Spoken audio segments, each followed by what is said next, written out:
Hallelujah! Praise the lord. దేవుని నామానికి మహిమ కలుగును గాక. ఆమేన్. ఈ రోజులలో చాలామంది క్రిస్టియన్స్ ఎలా ఉన్నారంటే నేను మందిరంకి వెళ్తున్నాను. నేను దేవుడితో నా యొక్క సహవాసం కరెక్ట్‌గానే ఉంది. నేను ప్రార్థన చేసుకుంటున్నారు. సండే మందిరంకి వెళ్తున్నాను.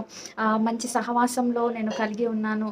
దేవునికి నేను ఎక్కువగా ప్రార్థన చేస్తున్నాను. ఆయనతో నాకు సంబంధం కరెక్ట్‌గానే ఉంది అని అనుకుంటున్నారు. అదే వాళ్ళ లైఫ్‌లో ఎదుటి వాళ్ళ నుంచి ఏదైనా నిందలు కానీ, ఏదైనా అవమానాలు కానీ, వీళ్ళకేదైనా అన్యాయం చేసినా కానీ, దాన్ని తీసుకోలేకుండా రిటర్న్‌గా అనేస్తా ఉంటారు. అది ఎంతవరకు కరెక్ట్ అండి?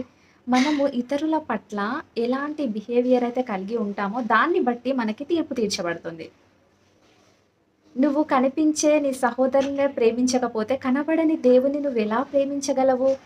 దేవుని సన్నిధిలో వెళ్లి, దేవా నిన్ను ప్రేమిస్తున్నాను, ప్రభువా నిన్ను ప్రేమిస్తున్నాను అనగానే అయిపోదు. దేవుడు ఏం చెప్పాడంటే, నీతో ఉన్నవారిని, ప్రజలందరినీ నువ్వు ప్రేమించాలి. అందరి ఎదుట నువ్వు ప్రేమ కలిగి నడుచుకోవాలి. తగ్గింపు కలిగి ఉండాలి. దీనత్వం నువ్వు కలిగి ఉండాలి. ఎవరైనా నీకు హాని చేసినట్లయితే వారిని మనం తిట్టవద్దు, శపించవద్దంట. కానీ మనల్ని హింసించిన వారి కొరకంట మనం ప్రార్థన చేయండంట. వారిని శపించకూడదంట కానీ వారిని ఆశీర్వదించాలంట. దేవుడు ఆ విధమైనటువంటి మాటల్ని మనకి బోధిస్తున్నాడు.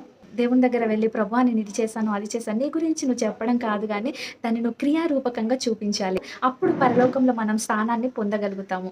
ఆమేన్.